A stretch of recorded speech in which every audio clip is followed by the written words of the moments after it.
नमस्कार दोस्तों, मैं डॉक्टर क्रांति ठाकुर आस्था हॉस्पिटल हमीरपुर में एज एन आईवीएफ स्पेशलिस्ट काम करती हूँ।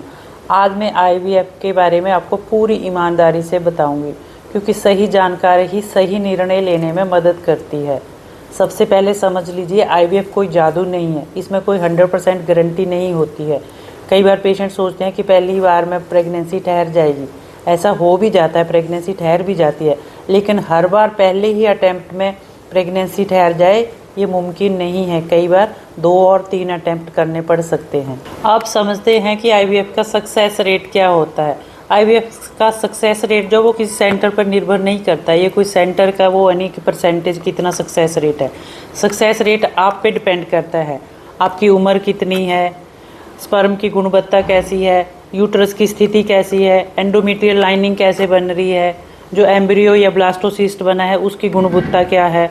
सक्सेस रेट जो है वो पेशेंट की एज पे डिपेंड करता है। जैसे जैसे पेशेंट की एज बढ़ती जाती है, सक्सेस रेट जो है वो कम होता जाता है, क्योंकि एज बढ़ने के साथ साथ अंडों में भी कमी आ जाती है और उनकी गुणवत्ता भी खराब होती जाती है। अब समझते हैं कि आईवीएफ कितनी बार करना पड़ सकता है। तो आईवीएफ जो है वो एक जर्नी है। कई बार जो है पहले दूसरे अटैम्प्ट में नहीं मिलता है, तो कई लोग सोचते हैं कि चलो डॉक्टर चेंज कर लेते हैं, दूसरे सेंटर में चले जाते हैं।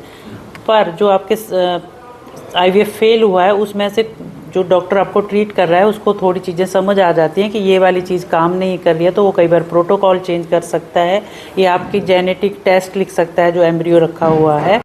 अब बात करते हैं कि आईवीएफ के दौरान मरीज को क्या करना चाहिए। तो सबसे पहले जो डॉक्टर आपको इंजेक्शन लिख रहे हैं, दवाइयाँ लिख रहे हैं, वो समय पर लीजिए, अलार्म लगा के लीजिए, उनको मिस मत कीजिए और ज़्यादा स्ट्रेस मत लीजिए, क्योंकि स्ट्रेस लेने से कुछ नहीं होता है। कुछ चीज़ें जो हमारे हाथ में नहीं होती हैं, ना मेरे हाथ में होंगी ना आपके हाथ में होंगी। तो टेंशन लेना जो वो जिसे कह सकते हैं ना, बिना वजह टेंशन लेने से जो हार्मोन्स होते हैं बॉडी में, स्ट्रेस हार्मोन्स, वो बढ़ जाते हैं। अगर नॉर्मल भी होना हो कुछ चीज़ तो वो बिगड़ जाती है। जैसे गीता में कहा गया है कि कर्म करो, फल की इच्छा मत रखो, फल जो है वो भगवान के भरोसे छोड़ दो। हम अपने कर्म जो है वो ईमानदारी से करेंगे, हम भी और आप भी, तो फल जो है वो भगवान ही देगा। अब मैं बात करूँगी जो पेशेंट जो हैं वो आईवीएफ के लिए हिमाचल से हैं। तो सबसे पहले हिमाचल में ऐसे बहुत सारे सेंटर है जहां आईवीएफ सेंटर लिखा हुआ है। तो जब आप अपनी ट्रीटमेंट के लिए जाएं तो वहां पहले पूछें कि आईवीएफ जो है लैब है वो इन हाउस है या आपको पंजाब या जलंधर वगैरह कहीं या दिल्ली में रेफ़र तो नहीं करेंगे। तो ये बात जानना बहुत ज़रूरी है कि वो सेंटर आपको फैसिलिटी इन हाउस प्रोवाइड कर रहा है कि नहीं।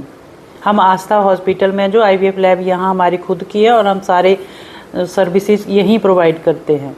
अगर आपकी शादी को भी बहुत साल हो गए हैं और माँ बाप बनने की कोशिश कर रहे हैं पर गर्भ नहीं ठहर रहा है, तो